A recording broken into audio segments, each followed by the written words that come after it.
guys, எல்லாரும் எப்படி இருக்கீங்க? ஸோ இன்றைக்கி எங்கே வந்திருக்கேன் அப்படின்னு பார்த்தீங்கன்னா, வடபழனி முருகன் கோயிலுக்கு தான் வந்திருக்கேன்.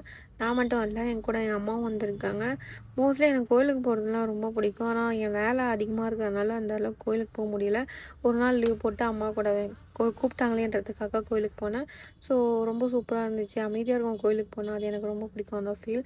ஸோ சொன்னால் புரியாது, அது ஃபீல் பண்ணால் தான் தெரியும்.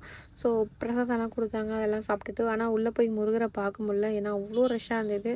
அண்ட் வெளியே வந்து மினியேச்சர் மாதிரி பண்ணி ஃபுல்லாக அந்த டோட்டலான கோயில் எல்லாமே இது பண்ணி வச்சுருந்தாங்க. அதெல்லாம் பார்த்துட்டு அப்படியே ஜாலியாக சுற்றிட்டு இருந்தோம்.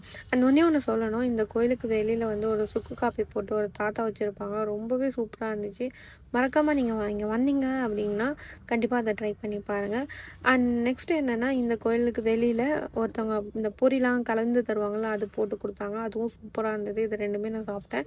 நீங்களும் வந்தீங்கன்னா மறக்காமல் ட்ரை பண்ணி பாருங்கள். அண்டு இந்த கோயிலுக்கு வந்து நான் ரொம்ப வருஷம் ஆயிடுச்சு, அதுக்கப்புறம் இப்போ தான் வரேன். ரொம்ப சூப்பராக இருந்தது. இந்த கோயில் பக்கத்தில் ஒரு அம்மன் கோயில் இருக்கும்.